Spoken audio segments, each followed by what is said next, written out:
شرک اللہ کے ساتھ پارٹنرز ایسوسیٹ کرنے کا نام ہے. اللہ تعالیٰ کے کوئی اوپر لے کے آنا یا کوئی ساتھ اللہ کے کسی کو کھڑا کرنا یا اللہ سبحانہ تعالیٰ کے ایٹریبیوٹس کسی کو دینا, یہ اس طرح کے بہت سارے ویریبلز ہیں. تو کسی کو مشکل کشا سمجھنا یا حاجت روا سمجھنا یا بگڑی بنانے والا سمجھنا یا سمجھنا کہ یہ مجھے شفا دے دے گا یا یہ مجھے رزق دے دے گا یا یہ مجھے اولاد دے دے گا, بالکل فلاں شخص ہے یہ شرک میں آ جاتا ہے. کسی اور سے وہ مانگنا جو صرف اللہ سے مانگا جاتا ہے, اوکے, یہ شرک میں آتا ہے. اور ایک اور حدیث میں آتا ہے کہ جس نے تعویذ لٹکایا اس نے شرک کمٹ کیا. ٹھیک ہے, کیونکہ انسان کا جو فیتھ ہے اور توکل ہے وہ پھر اللہ پہ نہیں اور اس تعویذ پہ ڈیولپ ہو جاتا ہے. تو یہ ایک ٹائپ آف شرک میں آتا ہے. آلدو شرک اکبر جو ہوتا ہے نا وہ ڈفرینٹ ہوتا ہے کہ اللہ کے ساتھ کسی کو پارٹنر کرنا. شرک کے بھی ڈفرینٹ لیولز ہیں, شرک اصغر اور شرک اکبر ہیں اور ڈفرینٹ. تو ہر تعویذ بھی شرک نہیں ہے بائی دا وے. جس تعویذ میں شرکیہ کلمات ہوں اور جادو اور میجک ہو تو وہ شرک ہے. کچھ تعویذ بدعت ہیں اور انوویشنز ہیں, یعنی لیکن ایسا نہیں ہے کہ تعویذ پہنے جائیں یا بدعت ہے, انوویشن ہے یا شرک ہے. ٹھیک ہے, ہو گیا. کیونکہ میں نے جتنے بھی تعویذ کھولے ہیں تو اس میں نے تو جادو ہی پایا ہے. جادو ہی پایا, بالکل, کچھ نہ کچھ اس پہ نیومیریکل میجک تھا, جی, عدد اعداد لکھے ہوئے تھے, ذائچے بنے ہوئے تھے. کچھ میں تو قارون, حامان, فرعون اور شیطان کے نام اس طرح 4 لکھے ہوئے تھے, یعنی اپنے لیڈرز کے نام جو ان کے رول ماڈلز ہیں بیسکلی جادوگروں کے. ٹھیک ہے, لکھے ہوئے تھے. اللہ معاف کرے, یورین سے قرآن لکھا گیا ہوتا ہے, مینسٹرل بلڈ سے قرآن لکھا گیا ہوتا ہے, اور اس میں اتنی بو ہوتی ہے اس تعویذ میں کہ آپ سوچ نہیں سکتے ہیں. لیکن وہ سنس وہ اسے شاپرز میں ریپ کر کے اور اس کو سی کے دیتے تھے اور کہتے ہیں نا اگر آپ نے کھولا نا اس کو تو آپ پہ الٹا اس کا اثر ہو جائے گا. اتنا ڈرا دیتے ہیں کہ کوئی انسان کھولتا بھی نہیں ہے. اور اسی فیلتھ کے ساتھ وہ مسجد بھی جا رہا ہے, وہ گھر میں بیٹھا ہوا ہے, وہ قرآن بھی پڑھ رہا ہے, وہ نماز بھی پڑھ رہا ہے اور وہ تعویذ پہنا ہوتا ہے. تو پاکستان میں 99% جو ہے تعویذوں میں شرک ہے اور جادو ہے اور غلاظت ہے. ہاں کوئی 1% ہوگا جس میں واقعی میں صرف قرآن لکھا ہوگا. تو اللہ کے نبی نے وہ بھی تعویذ کسی کو نہیں دیا. تعویذ اللہ کے نبی نے کبھی کسی کو ہینڈ اوور نہیں کیا کہ تم نے یہ تعویذ پہننا ہے. لیکن نا زمزم میں شفا ہے, بالکل, شہد میں شفا ہے, بالکل. کبھی آپ نے کسی کو دیکھا کہ وہ زمزم کی بوٹل پہن کے پھیر رہے ہیں؟ نہیں. یا شہد پہن کے پھیر رہے ہیں؟ اور مجھے آپ بھائی جان آپ یہ کیوں؟ بھائی اس میں شفا ہے اس لیے پہن کے پھیر رہا ہوں.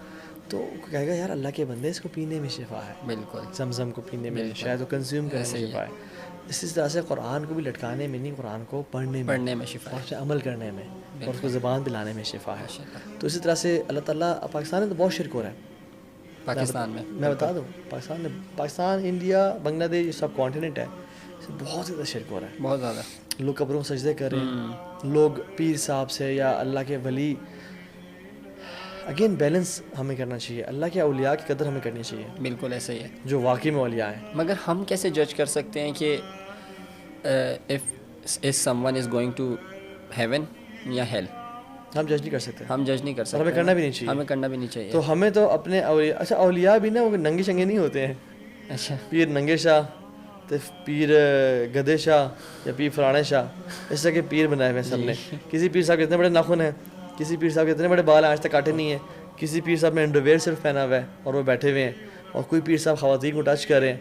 یاد رکھیں ایسے اولیاء نہیں ہوتے. نہیں, الاولیاء الاخفیاء, اولیاء جو ہوتے ہیں نا اللہ کے وہ چھپے ہوئے ہوتے ہیں, چھپے ہوئے ہوتے ہیں. He can be a normal person, probably کوئی مزدور اللہ کا ولی ہو. بالکل ایسے, یہی بات میں, کوئی عالم دین سے جانتا ہی کوئی نہیں ہے وہ اللہ کا ولی ہو, یہی بات میں کر رہا ہوں. ٹھیک ہے, کوئی ایسا انسان جو حلال کما رہا ہے, نمازیں پڑھتا ہے, اپنے ماں باپ کے ساتھ بہت اچھا اخلاق رکھتا ہے.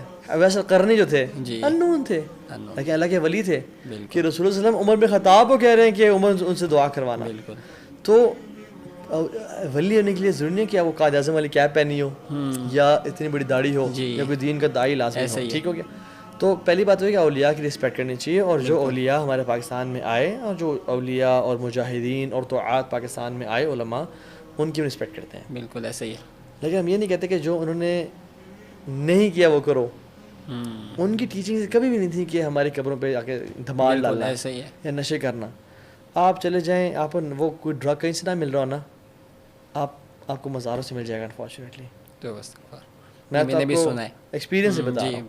جو پاؤڈر, جو حشیش, جو ایکسٹسی, یعنی جو ای پلز, سمجھ گیا میں, psychedelic drugs, strawberry and ice and LSDs, آپ کو کہیں سے نہ مل رہی ہوں تو وہ آپ کو ادھر سے ملیں گی, ادھر سے آپ کو مل جائیں گے. میں نے سنا ہے کافی لڑکوں کو بولتے ہوئے کہ یار چل آج ادھر جا رہے ہیں, ادھر آج یہ کریں گے, نشے کریں گے, یہ وہ ایسے. تو بس استغفار. تو یہ سب چل رہا ہوتا ہے. تو میں سمجھتا ہوں کہ کسی انسان سے نا میں آپ سے کہہ سکتا ہوں اسد یار میری ہیلپ کرو کائنڈلی, مجھے اپنی فلاں فلاں سروسز پرووائڈ کر دو. یہ مدد مانگنے میں نہیں آتا کہ جو شرک والی مدد ہے. نہیں میں تو آپ کو کر سکتا ہوں نا, آپ مجھے ہیلپ کر سکتے ہو, اور اس میں اصول ہے حی حاضر قادر کا. جی حی مینز زندہ, حاضر مینز پریزنٹ, اور قادر مینز اس چیز پہ قدرت رکھنے والا. جی اگر کسی چیز میں یہ کسی انسان میں 3 چیزیں ہیں تو وہ تینوں ہونی چاہیے, مدد تو وہ مانگ سکتے مدد مانگ سکتے ہیں. لیکن اگر نہیں ہے, اگر میں کہتا ہوں یار اسد مجھے پانی پلا دیں, تو آپ حی ہیں جی ہیں, حاضر ہیں بھی ہیں, قادر ہیں. میں کہتا ہوں اسد مجھے فار ایگزامپل یار میں بہت بیمار ہوں, مجھے شفا دے دو یار. نہیں دے سکتا. ٹھیک ہے, حی تو ہیں آپ, حاضر بھی ہیں, لیکن قادر نہیں ہے اس پہ, تو یہ شرک میں آ جائے گا. اگر آپ ہیں قبر میں اور میں کسی سے کہتا ہوں اچھا صحابہ نے کبھی بھی اللہ کے نبی سے جا کے ڈائریکٹلی نہیں مانگا, حالانکہ رسول اللہ صلی اللہ علیہ وسلم سے بڑا بھی کوئی ولی ہے. اللہ کے نبی کی قبر ساتھ موجود ہے مسجد نبوی کے, حضرت عائشہ کے حجرے میں, مسجد کا حصہ نہیں تھا وہ, لیکن کبھی نہیں کہا یا رسول اللہ غزوہ قادسیہ ہونے لگی ہے یا جنگ یرموک ہونے لگی ہے, مسلمان وہاں لڑنے تو کائنڈلی آپ دعا کر دیں. نہیں, ہمیشہ, کیونکہ ان کو پتہ تھا کہ رسول اللہ نے ہمیں اللہ سے ڈائریکٹلی کانٹیکٹ کیا. تو اسلام کسی کو کسی انسان پہ ڈیپینڈنٹ نہیں رکھتا, اسلام انڈیپینڈنٹ ہے, ہم تمہاری شارک سے بھی قریب ہیں. تو لاسٹ بات, be very very sensitive in terms of شرک. شرک معاف نہیں ہوگا اگر مر گئے پیس پہ, تو زندہ ہیں آج توبہ کر لیں, اللہ تعالیٰ سب گناہ معاف کر دیں گے.